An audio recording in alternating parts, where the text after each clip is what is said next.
What's going on, everybody, and welcome back to From the Bench. I'm your host, Will Meadows, and today is our Monday edition where we would usually be reacting to the game the Tennessee Volunteers played on Saturday. Obviously, it's the bye week, so what we're going to be talking about today is how does Tennessee's bye week affect their ranking, how does it affect their odds for the playoffs, and how does other teams' performances this past Saturday affect our outcome, how does it affect our chances at the playoffs. So I'm going to give my current college football playoff prediction. Whether people will like it, whether people won't, we'll see. And we're also going to review this past game that Tennessee played on Sunday in their exhibition for basketball, in their exhibition against Indiana, where they lost 66-62. But before I get into anything, make sure you guys subscribe to the channel, like this video, and follow all of our socials. The handles are listed below. So let's get right into it. Obviously, Tennessee didn't play this week. They stayed at 7 in the AP poll, which is good, not bad. It's probably more good than it is bad. A couple teams in front of us didn't play very well. Ohio State didn't play very good. They barely escaped against Nebraska. Nebraska had every chance in the world to win that game, and their offense just couldn't execute. Texas, I'm really confused with this Vanderbilt team. I'm not buying it. Vanderbilt almost beat Texas. They lost by 3 or 7 or what it was. I know they scored a garbage time point. I think it was 3. So those were the two teams. Miami handled business. Georgia was off. Oregon killed Illinois, who was a top 25 game. And Penn State beat Wisconsin in what was a close game for a while, but then they started, their running backs just took over Katron Allen and Nick Singleton. But that's besides the point. So, obviously we all watched, or most people watched, I know I watched, the A&M versus LSU game. A&M won. A&M's schedule for the rest of the SEC is not hard, and A&M doesn't have a loss in the SEC yet. So it'll be interesting to see what happens there. That's my thing, is I don't think that's good for us. I have Tennessee in my personal playoff prediction. I'll say that, but I struggled putting them in there because even with a loss to Georgia, it's just going to be tough in my opinion. I don't really know if Alabama loses to LSU, which I very well think could happen. We don't really have a good win if we don't beat Georgia. So we'll see. We'll cross that bridge when we get there. But I'll just go ahead and give my personal playoff prediction right now. And number 1, I have Oregon. Number 2, I have Georgia. 3, and by the way, for people that don't know, the top 4 seeds are the winners of the SEC in no order. The SEC, the ACC, the Big Ten, and the Big 12. So I don't necessarily think these are the 4 best teams, but that's how the playoff format is. So 1, Oregon. 2, Georgia. 3, Miami. I have them win the ACC. And number 4, BYU, because I think they're going to win the Big 12. I think they're a very good team. At 5, I have Texas. I think Texas will end up beating A&M, but Texas will end up beating A&M, but then lose to Georgia again in the SEC championship. At 6, this is the one some people may not agree with. We'll see. I have Indiana. I think Indiana is really good. I think Indiana is going to beat Ohio State in their matchup in a few weeks. That's why I have them. At 6, at 7, I have Ohio State. But again, that's another thing. Like they'll be 10 and I think Ohio State's going to beat Penn State this week and then lose to Indiana and then beat Michigan because Michigan's not very good. They don't really have a good win. They have Penn State, but I guess that's a good win. But I don't know. College football is just so weird this year, man. It's ridiculous. So 7, Ohio State. 8, I have Tennessee, which I really struggled putting us in there. I'm not going to lie. Especially with A&M. A&M is probably going to be 10-2 with a loss to Notre Dame and Texas, who Notre Dame, spoiler alert, is 10 in here. So they will have a loss to 2 playoff teams and a win against LSU. But I think they're going to be. I don't know. I don't know. I have no idea. It's Tennessee and A&M are going to be a tough. It's going to be a tough pick. I don't know. I have to really sit down and there's so much to go into all the standings of who's beat who and blah blah blah. So, anyways, I have 8 Tennessee, 9 I have Penn State, just because I think Penn State's going to be 11-1. It's hard to not put an 11-1 Power 4 school, I guess it is now, in there. 10 I have Notre Dame. 11 I have Clemson. I think Clemson's going to I think they'll give Miami a run for their money in the SEC Championship, but I have them there. And then 12, I have Boise State and Ashton Jeanty. Just outside that list, I have A&M. I have Iowa State, who Iowa State could very well win the Big 12. I know it's a lot of people's pick too, but I think BYU is better than them.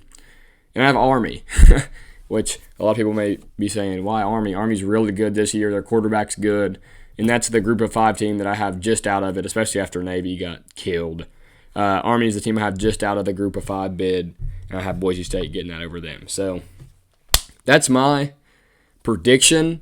Again, like I said, it's going to be really chaotic. It'll be really interesting to see what all happens. And hey, if Tennessee beats Georgia, that could be 2 for all I know. Because if Tennessee beats Georgia, they go to the SEC Championship. Like, we do control our own destiny in that sense of it. So A&M just kind of, they have a relatively easy SEC schedule. Obviously, they did lose to Notre Dame in the first game of the year, but, could you imagine that team didn't lose to Notre Dame? That team could be top 5 right now. We'd be having a lot of different conversations about them. And my point stood, a little victory lap for me. I said it, I think, on our first ever episode, that Marcel Reed is better than Connor Wegman. And Marcel Reed comes in and has 3 touchdowns and got subbed in the middle of the third quarter. And Marcel Reed won that game for Texas A&M. So a little of a ovation and victory lap for your boy. I did say that was going to, I've watched both those quarterbacks play, and I got a little fooled into the eye candy. It just happened to be that Missouri was horrible. But Connor Wegman looked good against Missouri, but Marcel Reed is a better quarterback than Connor Wegman, and I just don't think it's very close. But, so that's my prediction, how Tennessee fares against the rest of the field. So here's another thing, if you want to get into it all. You handle business against Kentucky this week, which we'll obviously get into later in the week, and in my mind, there's no way that they don't. Good night, Kentucky's not good. They just can't score the ball. That offense might be the worst in Power 4 football. It is horrendous. But I don't know how that team beat Ole Miss. But you beat Kentucky this week. One of Ohio State and Penn State's going to lose. I think it's going to be Penn State. But one of Ohio State and Penn State's going to lose. So you'll jump them, go to 6. Then, now obviously the AP poll doesn't matter. It's all about the college football rankings, which I think we get the first one. I think it's week 9, week 10. I'm not for sure on that, but that's the one that's really going to matter. But for the AP poll, you jump up to 6 this week if you handle business. And Miami is going to have to play Duke, who is probably the best team that they've played yet. So it'll be interesting to see what happens there. I think Miami's going to choke at some point, but I still think they'll win the ACC championship. But, Miami's got to watch out, because another one of those teams that I had just outside was Pittsburgh, who's undefeated, who killed Syracuse, had 3 defensive touchdowns, had 5 picks. Pittsburgh's a good football team. But I just think you beat Kentucky. Right now, we control our own destiny. So we've got Kentucky, and then oh my goodness, I've been reciting this schedule by dang heart, and I'm pretty sure it's Mississippi State. I feel really dumb not knowing that. But yes, you handle business against Kentucky, and you could jump to 6, maybe 5 if it's handily, and maybe Miami struggles. So right now, like I said, we control our own destiny, and we'll just have to see. It's really hard to predict, especially the first year with the 12-team playoff. It'll be interesting to see what their criteria is of who they put ahead of who and for what reason. So you really never know, and especially, like I said, with it being the first year of the 12-team playoff. But that's all we're going to talk about for the football team, because, again, this is usually our reaction episode, and there wasn't a lot to react to, which, thank God it's the last bye week for the regular season. Now we'll just play the rest of the weeks until hopefully we'll see ourselves in Atlanta in the SEC championship. But the basketball team played yesterday against Indiana. Did not go in our favor. We lost 66-62. The Vols just started off really slow. That offense did not look good today at all. In the first half, they shot 24%, which is horrendous. and they shot 15% from three, which is, again, horrendous. So, you can't do that. Indiana's a good team. They're ranked 17th in the country, 16th in the country, something like that. The score was 26-25 at halftime. That's horrible. You can't the score. You can't score 20. And we were winning. The defense. Any Rick Barnes team is going to have a good defense. Felix Okapara played great on defense. He had 4 blocks today. And like I said, I think he's going to be a little more physical than Adu was. So he looked good today, especially on the defensive end. A Rick Barnes coached Tennessee team is always going to have a really good defense, but you got to score the ball. Our leading scorer today was Zakai Ziegler. He had 13 points and 8 assists. Gainey had 12 points, and Chaz Lanier had 10 points. So Chaz, he couldn't really throw it in the ocean. He was 2 for a lot. I think it was 2 for 12. He couldn't he couldn't hit the three today. He didn't play near as much in the second half today. He's coming off of an injury, I'm pretty sure. So he didn't play a ton in the second half. Again, it's like I said when I started talking about it. My mind's blanking. It's like I said in the last episode where I was kind of previewing the game. Don't watch that game and don't take it all in and be like, oh my goodness, the season's over because the offense looked bad one game. We've all seen this Rick Barnes led team have games like that where the offense just is not clicking. Hopefully that's not the norm for this team. I don't think it's going to be. I think it's going to find its footing. I think they were just getting their feet a little wet today. I think they're going to be all right. They open up with their first game on November 4th against Gardner-Webb. So I do think they're going to be all right. I think Zakai Ziegler is still one of the better point guards in the country, especially true point guards. He plays defense. He orchestrates the offense. And he scores, 10, 13 points a game. Chaz Lanier is going to be good. He just wasn't on today. Like I said, he's coming off of an injury. He will be all right. Chaz Lanier, I think, is going to be our best player. Darlin Stone-Dubar was on the hardwood what it seemed like every play. He's going to have to improve. He's going to have to be better. Meshack, Estrella did not play very good today. I think he only had a point or 2.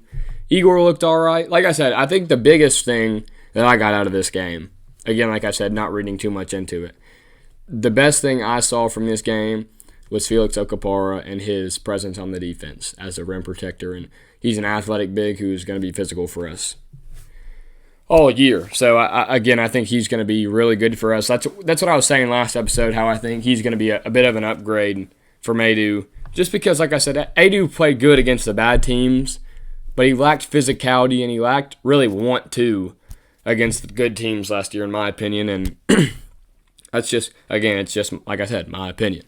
And I'm sure Jonas Adu has zero care in the world for what 5'8" Will Meadows has to say about his basketball ability, but that's my opinion, and that's my opinion for a reason. I think Felix Okapara is going to be big for us, and I think he's going to be one of the better rim protectors and defenders in the country this year, and especially in the SEC. But I think that's going to wrap it up for today's From the Bench Monday episode. Like I said, it's a little shorter episode. It's our last bye week, so that's good. We're going to have a lot of content coming out. This is the Monday episode. We got Wednesday, Friday. Obviously a big game against Kentucky. I'm not going to be at the game against Kentucky, which is really upsetting. It's going to be my first home game that I've missed all year. I'm going to church camp, so missing it for the right reason, but it's going to stink not watch. I think it's 7:45 kickoff. My guess is that they're going to black it out like they did when we played them with Hooker 2 years ago and we killed them. So that's my hope, is that we will black out. I think it's really cool. I think we're going to kill Kentucky, which I'll get into that later. Like I just said, I don't think Kentucky's any good at all. But I won't be there at the game, but we will still talk about it on Wednesday and Friday a bunch. I'm ready for it. I didn't like having this bye week where I didn't have a ton of football to talk about because like I said on the first episode, I love talking about football way more than I do basketball. I love talking about basketball, don't get me wrong. And, when there's more games in the season, it's a lot easier to watch than an exhibition game, and they mean something. There will be a lot of basketball to talk about. But, like I said, that's going to wrap it up for today's episode of From the Bench, our Reaction Monday that wasn't much of a reaction. But make sure you guys subscribe to the channel. Make sure you guys like the video. Comment how you feel about the basketball game if you watched it. Like I said, I know it was really hard to watch. I had to go through a bunch of rabbit holes to try and watch the game. It was not easily accessible. I know I had a bunch of buddies go to the game, and it was on SEC Network Plus and ESPN Plus. So, again, comment how you feel about that, how you feel about the Kentucky game coming this week. If you have any suggestions of what you want me to talk about, any questions, I'll answer them if they're in the comments. And that's going to wrap it up for today's episode. Thank you guys for watching, and go Vols.